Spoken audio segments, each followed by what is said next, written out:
En République démocratique du Congo, le gouvernement accuse à nouveau Kigali de violer l'accord cadre d'Addis Abeba pour ramener la paix dans la région. Au début du mois, 16 étudiants rwandais ont obtenu l'asile en Ouganda. Pour Kinshasa, c'est une nouvelle preuve que le Rwanda soutient le M23. Au cours d'une conférence de presse samedi à Kinshasa, Lambert Mende, porte-parole du gouvernement, a également rejeté le dernier rapport d'Amnesty International sur les violations des droits de l'homme dans les mines congolaises. Compte rendu de Cyril Milandou, notre correspondant à Kinshasa. Le gouvernement congolais accuse ouvertement le Rwanda d'armer et de soutenir le M23, car il se permet de contraindre des étudiants rwandais à rejoindre les forces négatives qui opèrent dans l'est de la République démocratique du Congo. Lambert Mende, porte-parole du gouvernement congolais. Il est ainsi, une fois de plus, attesté que c'est bien dans le territoire du Rwanda voisin que se trouve la main qui arme et qui soutient les criminels du M23. Les commanditaires de la guerre contre la République démocratique du Congo se permettent maintenant de contraindre de jeunes étudiants rwandais à rejoindre les forces négatives après la signature de l'accord cadre d'Addis Abeba qui engageait pourtant tous les gouvernements des pays de la région à contribuer efficacement à la paix et à la stabilisation de notre région. Le gouvernement de la République démocratique du Congo déplore et condamne cette violation flagrante de l'accord cadre d'Addis Abeba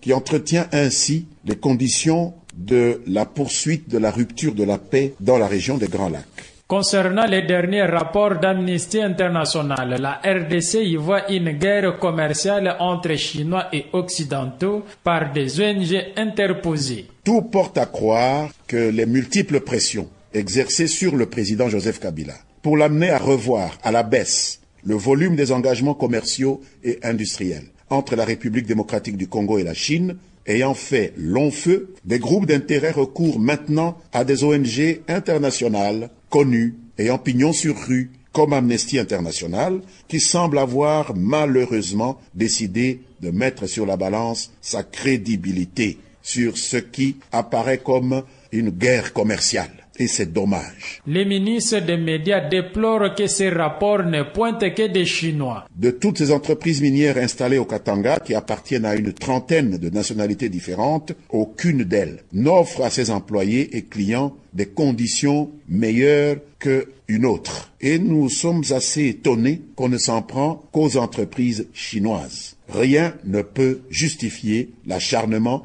sur les seules entreprises chinoises. Elles ne sont pas seules. Dans cette région, il n'y a aucune différence entre elles et les autres et nous avons même, selon les rapports des autorités locales du Katanga, l'impression qu'elles font plus d'efforts que d'autres. Kinshasa, Cyril Milandou pour la Voix de l'Amérique. La Voix de l'Amérique s'associe à une initiative nommée Son citoyen journaliste pour donner la parole à des citoyens congolais. Voici quelques-uns de leurs témoignages. Narval Mabila à Lubumbashi, la prison centrale de la Kasapa a été attaquée une nouvelle fois après l'évasion spectaculaire de Gédéon Kyungu Mutanga en septembre 2011. C'est dimanche 23 juin, vers 1h du matin, par les Bakata Katanga, qui semblent être déterminés à prendre le contrôle de la ville. L'affrontement autour de la prison a duré plusieurs heures suite à une résistance farouche des militaires FRDC qui ont su repousser les Bakata Katanga, qui avaient comme objectif de libérer certains prisonniers proches du mouvement selon les informations recueillies sur place.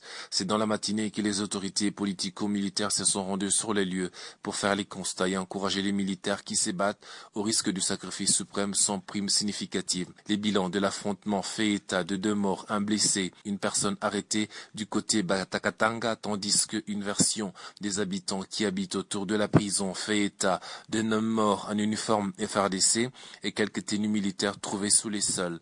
Ici à Lubumbashi, il est très difficile de savoir ce qui se passe sur terrain car la situation sécuritaire est confuse.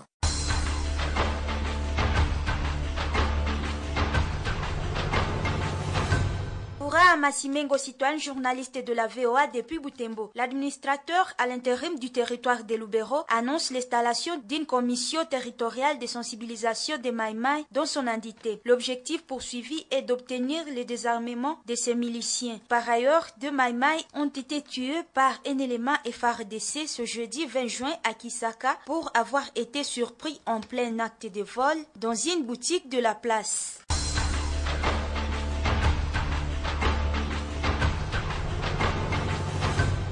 Charlie Kasereka pour 100 citoyens journalistes Ville de Goma. L'actualité dans la ville de Goma reste dominée par la poussière qui continue à causer préjudice à la population gomatracienne. Et pour manifester leur ras-le-bol, les différentes couches de la société civile urbaine réclament le départ des responsables de la société Tramenco, une société qui a réussi le marché de faire 10 km sur la voirie de Goma, ça fait plus de 2 ans. Après leur rencontre le vendredi passé, toutes les couches sociales comptent organiser une journée ville morte accompagnée d'une marche pacifique le lundi 1er juillet prochain. Non seulement le départ de cette société qui n'a pas si refait une route qu'elle a démolie, cette fois-ci la population gomatracienne est la composante de la société civile. Dans une lettre adressée au ministre des Travaux publics et Reconstruction Fridolin Kanchwechi, les gomatraciens demandent des poursuites judiciaires à l'encontre des responsables de la société Tramenco pour les préjudices qu'elle a causés en détruisant les routes à Goma, mais aussi établir toutes les responsabilités politiques dans cette affaire de la voirie urbaine de Goma qui a fait maintenant 2 ans avec seulement 2 km déjà construits.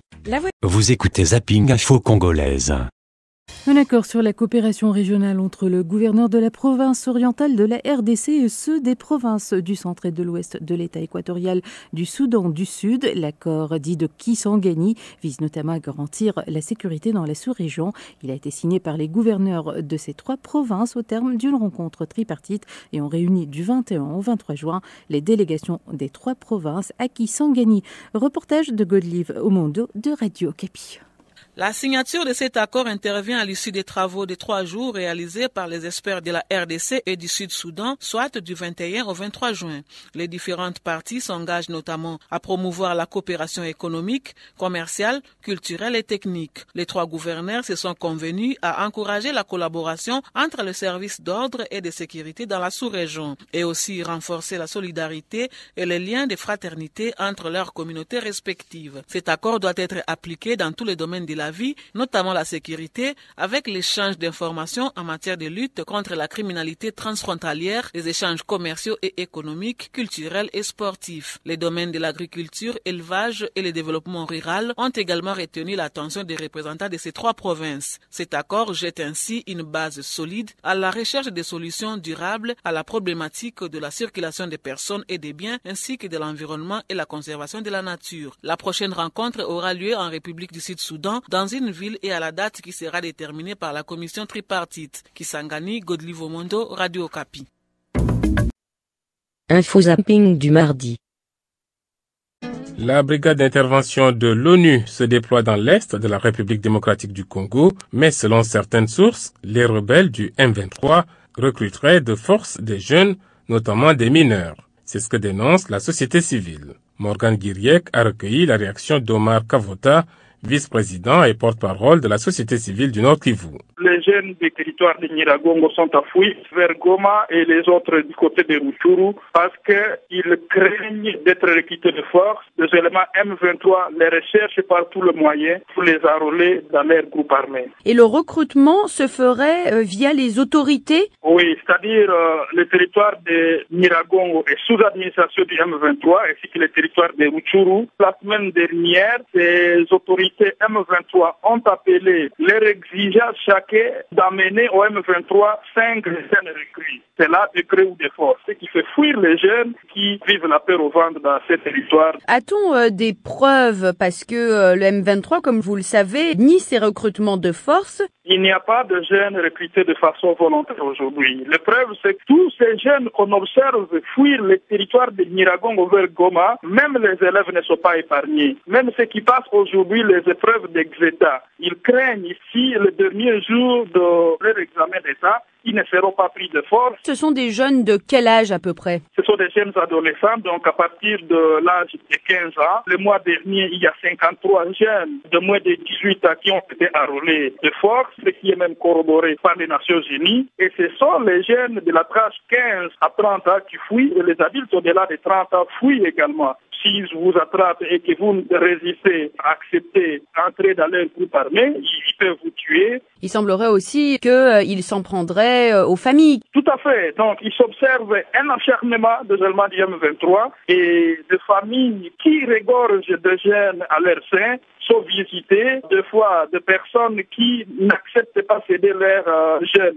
soit intimidées, torturées, au besoin tuées. Tout le monde là-bas vit la peur au ventre. On regarde ce qui s'observe comme pour aller à Kampala, comme le M23 est en train de réaliser que ça ne va pas aboutir. Le M23 est résolu d'engager des hostilités. Et pour y arriver, il faut qu'il ait des hommes. Et donc, avec les entrées des troupes étrangères dans la zone de Nyiragongo comme de Rutshuru, il y a également cet enrôlement par les hommes des troupes du M23. Et lorsque la brigade d'intervention de la Nations pourra les affronter, ce sont ces jeunes qui pourront être mis sur la première ligne et nous craignons pour leur vie. Omar Kavota, vice-président et porte-parole de la société civile du Nord Kivu.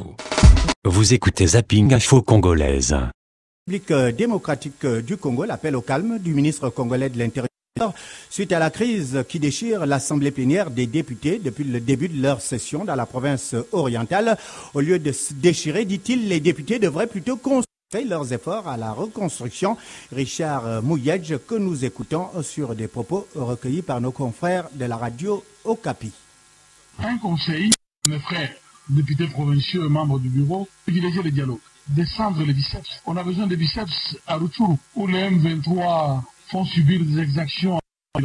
Il faut beaucoup de calme et le respect et l'essence de l'autre. Les députés provinciaux doivent savoir qu'il faut qu'à un moment, nous puissions arrêter le spectacle pour nous concentrer sur le temps. Ce pays est à reconstruire. Je suis heureux que vous ayez eu un gouverneur qui est conscient de ses responsabilités et il faut soutenir tellement de reconstruction.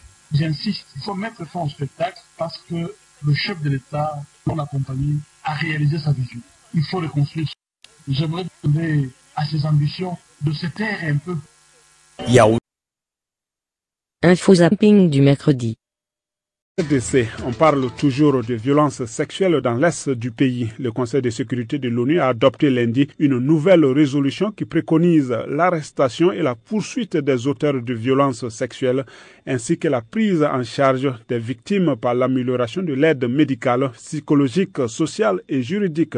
L'un des cas les plus récents s'est produit, on se le rappelle, à Minova, où plus de 130 femmes avaient été violées en novembre 2012 alors que les FARDC fouillaient après la prise de Goma par le M23. Le point de la situation avec l'adjoint du directeur du bureau conjoint de l'ONU pour les droits de l'homme en RDC, Abdulaziz Choy. La situation n'est pas aussi simple en réalité. Je crois que définitivement nous avons été plus ou moins à l'origine des investigations qui ont permis plus ou moins de donner des informations préliminaires sur ce qui s'est passé dans le cadre de Minova après la chute de Goma. Et également, qui ont été menés dans d'autres parties de l'Est du Congo, où effectivement on a pu documenter des cas importants de viol perpétrés pour beaucoup attribués à des éléments des forces armées congolaises, mais également aussi aux groupes armés, de manière très claire.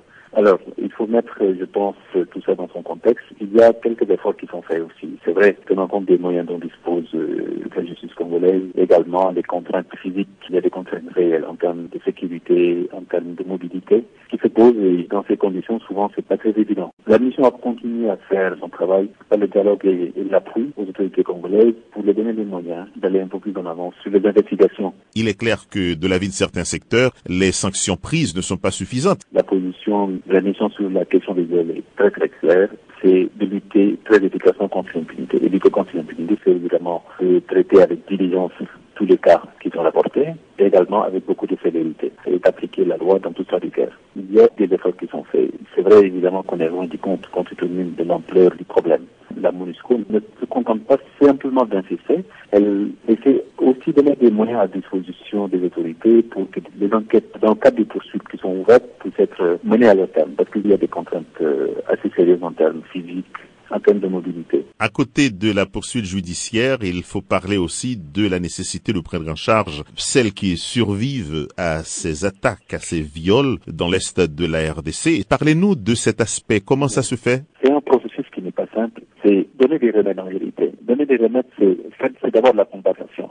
C'est-à-dire, dans la procédure judiciaire, vous rendez une décision pour sanctionner le perpétrateur, mais de manière très claire, la victime doit être dans un processus de recovery, où elle peut réellement retrouver sa place dans la société, où elle peut continuer à exercer les mêmes tâches qu'elle exerçait avant, à pouvoir réellement sortir des douleurs et des problèmes psychologiques auxquels elle va être confrontée tout le restant de sa vie. Et également, pour commencer, c'est les enfants qui sont quelquefois issus de ces viols-là. C'est pas aussi simple que ça. Donc, il y a des programmes qui sont mis en place dans le cadre de l'approche pluridisciplinaire, parce que la MONUSCO n'intervient pas seule dans ce cadre-là. Il y a d'autres partenaires dans le cadre du UN Action, que probablement vous connaissez, qui impliquent des agents des Nations Unies, tels que l'UNICEF, UN nous-mêmes, nous qui avons un chapeau double, nous sommes membres de la mission, en même temps, on est office du Haut-Commissariat aux droits de l'homme. Donc, c'est beaucoup plus tout l'aspect de l'accompagnement des victimes pour leur permettre réellement de guérir des séquelles psychologiques, des séquelles physiques et de retrouver une place dans la société et d'avoir une activité économique en tant que telle. C'était Abdoulaziz Choi du Bureau conjoint de l'ONU pour les droits de l'homme en RDC, joint par Chérubin Dorsila. Vous écoutez Zapping Info Congolaise.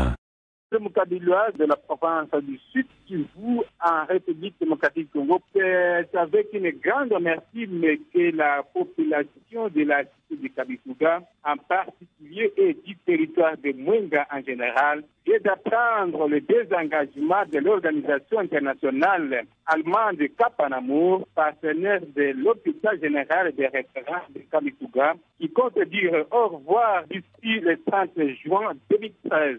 Madame Sabina, un sujet allemand représentant cette ONG, a expliqué avec beaucoup d'émotion les activités menées par cet organisme international à l'hôpital de Kabituga tout au long de leur mandat qui, en principe, devrait expirer en 2015. Mais hélas, quel souvenir gardent au cœur les habitants de Mwenga de l'ONG Cap en Amour, des soins médicaux appropriés grâce au stock suffisant de produits pharmaceutiques, la réhabilitation de ces gigantesques bâtiments abritant l'hôpital, l'appui financier d'un bon nombre de personnel de l'hôpital, pour ne citer que cela. À cet égard, la population de Mwenga en général et celle de Kabituga en particulier demande à tout organisme soucieux du développement de ce milieu de venir en aide à cette population en détresse afin de combler ce vide laissé par l'ONG Cap en Amour. Signalons qu'en signe de reconnaissance, cette ONG vient de laisser un stock de médicaments pouvant encore servir les patients durant 5 mois. La Voix de l'Amérique. Vous écoutez Zapping Info Congolaise. De fermeté également du gouvernement congolais qui vient de mettre fin au statut de réfugiés des ressortissants rwandais installés au Congo depuis 1994 à la suite des conflits interethniques survenus au Rwanda. La décision du gouvernement congolais prend effet à compter du 30 juin. Le porte-parole du ministère congolais des Affaires étrangères, Chantal Maris Itouam à Poyolo, sur des propos recueillis à Brazzaville par Jean-Raymond Alban Lebanda. Entre 2003 et 2011, plusieurs réunions tripartites Congo, Rwanda, HCR avaient été organisées dans la perspective de la cessation du statut de réfugié des ressortissants rwandais. En application des conclusions issues de ces rencontres, le gouvernement de la République du Congo déclare la fin du statut de réfugié pour les ressortissants rwandais vivant sur son territoire à compter du 30 juin 2013. Les options suivantes sont ouvertes au libre choix des réfugiés concernés, à savoir le rapatriement volontaire, la demande d'exemption à la clause de cessation, la demande d'intégration locale. Les réfugiés qui auront choisi l'une de ces options, conformément aux procédures prévues par les services compétents en matière d'asile, en collaboration avec la représentation du Haut-Commissariat des Nations Unies pour les réfugiés en République du Congo, conserveront la protection du gouvernement congolais sous le statut de réfugié jusqu'à la notification par les services habilités de la décision réservée à leur demande. Info zapping du jeudi. En République démocratique du Congo, le gouverneur Moïse Katumbi du Katanga s'est exprimé devant les députés provinciaux au sujet de l'insécurité. Il en a profité pour lancer un appel au calme à la population. Moïse Katumbi a indiqué que son gouvernement continue à fournir des efforts pour mettre fin à l'insécurité croissante dans la province, qui est confrontée à plusieurs groupes armés tels que les Mai Mai. Avec certaines complicités, de milices Mai Mai appelées Katakatanga progresseront sur le terrain jusqu'à faire facilement leur entrée dans la ville de Lubumbashi le 23 mars 2013, et cela après avoir semé désastres, morts et désolation dans les localités de Bunkeya, Bukavu, Kiembe, Tondolo, Kasomeno et Kinsevere.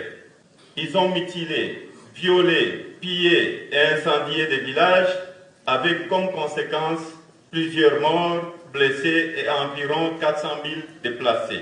Le gouvernement provincial a, pour sa part, secouru ces derniers en remettant au programme alimentaire mondial PAM une somme de $200 000 américains, près de 1200 tonnes de farine de maïs et distribué en collaboration avec les chefs coutumiers 2 tonnes de vivres et de non-vivres pour atténuer les souffrances de la population. Moïse Katumbi, gouverneur du Katanga. Nous restons en RDC pour les témoignages des 100 citoyens journalistes. Leurs messages, photos et vidéos sont sur Facebook et lavoixdelamérique.com. Peter Chabat, pour La Voix de l'Amérique. L'actualité, c'est cette paye qui a commencé à la Société de télécommunications qui a procédé depuis le mois de mai dernier au paiement de salaire des enseignants de l'intérieur de Kalébi à travers Airtel Mali. Pendant les bénéficiaires fustigent le temps que prend toute la procédure afin de bénéficier de leur salaire et par conséquent, certains d'entre eux ne sont pas encore payés pour le mois de mai dernier. C'est le cas des enseignants de Bendera, poste d'encadrement administratif situé à 125 km au nord de Kalébi. Ces derniers qui sont tous appelés craignent pour les enfants qui risquent d'être proclamés au-delà du 2 juillet prochain, tel que prévu par le calendrier scolaire. C'est là en attendant de bénéficier de leur salaire de mois de mai. Par ailleurs, du côté d'Hertel, le responsable ici à Kalébi appelle les enseignants bénéficiaires à l'apaisement. Il indique que la procédure normale consiste à enregistrer les enseignants bénéficiaires, à contrôler leur régularisation à Lubumbashi et puis le paiement de leur salaire après la transmission du rapport à Kinshasa. M. Jean-Paul Safari précise toutefois qu'Hertel travaille en partenariat avec la TMB mercantement dans le milieu où elle n'a pas de représentation à travers Airtel Mali. Elle paye sur base des données lui transmises par la TMB.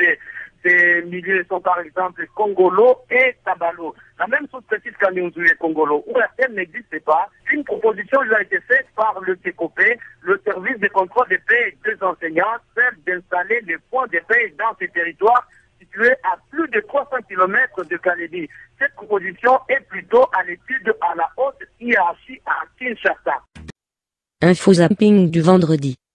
Georges Léonard Sagno à la Voix de l'Amérique. Comment ça va Irène Mbombo? Oui, ça va bien. Ici à Kanana, il y a eu aujourd'hui l'ouverture d'une grande formation de journalistes sur l'écriture audio. Alors, les journalistes de Chikapa et ceux de Kananga, au total 40, prennent part d'assises. Donc, il s'agit pour l'organisateur de roder les journalistes sur audio et puis de leur apprendre différents genres journalistiques, notamment les genres majeurs. Autre chose, c'est que le ministre d'Hydrocarbures et d'énergie était à Kananga visiter les travaux de construction de Chiska Tendema.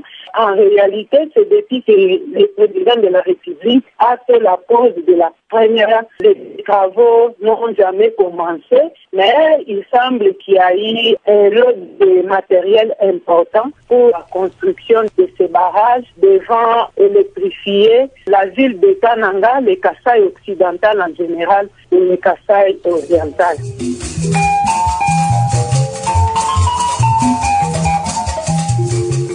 Charlie Kassereka pour France, journaliste ville de Goma au Nord Kivu. Le maire de la ville vient d'interdire définitivement la circulation des taxis motos à partir de 18h30. Cette mesure crée des discussions et plusieurs analystes pensent que ça sera difficile de l'appliquer du fait que la ville de Goma n'a pas de routes et de sentiers pour que les voitures qui seront mises à disposition pour les transports en commun la nuit ne parviendront pas à entrer même jusque dans les avenues. De l'autre côté, les taximens moto se disent étonnés et très touchés par la mesure que le maire de la ville vient d'annoncer. La Voix de l'Amérique. Vous écoutez Zapping Info Congolaise. Quelques opposants à cette visite manifestent toutefois depuis ce matin à Pretoria. Nicolas Champeau, vous êtes l'un de nos envoyés spéciaux en Afrique du Sud, vous êtes en direct. Vous vous trouvez en ce moment même devant l'ambassade des États-Unis à Pretoria, où sont rassemblés depuis tout à l'heure quelques centaines de contestataires. Et oui, c'est un petit cortège, à peine 500 personnes et hétéroclite. Il y a l'organisation des Amis de la société cubaine, des partisans du leader d'opposition congolais Étienne Tshisekedi, des Iraniens et des groupes d'extrême gauche qui a grimpé une large artère pentue et longue de 3 km sous surveillance policière pour gagner l'ambassade américaine, une importante bâtisse blanche sans fenêtre où un drapeau américain a été brûlé sur la pelouse devant le portail. Les messages sur les banderoles condamnent surtout les attaques des drones américains au Pakistan, les écoutes téléphoniques, la promesse non tenue de Barack Obama car il n'a pas fermé le camp de Guantanamo, et la politique américaine au Proche-Orient. J'ai relevé cette pancarte d'ailleurs qui disait « Obama soutient l'apartheid en Israël ».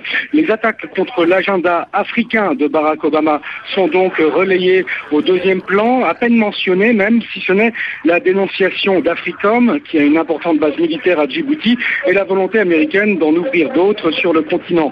Officiellement, la puissante confédération syndicale COSATU et le Parti communiste sud-africain font partie de cette coalition No-Bama, mais les deux organisations qui font partie d'une alliance tripartite avec l'ANC n'ont dépêché que des seconds couteaux et n'ont pas à redoubler d'efforts pour encourager leurs partisans à se joindre au cortège d'aujourd'hui, d'où la faible mobilisation. Il faut dire que l'ANC, dans un communiqué ce matin, a chaleureusement souhaité la bienvenue en Afrique du Sud au président américain. Nicolas Champeau en direct à Pretoria devant l'ambassade des États-Unis.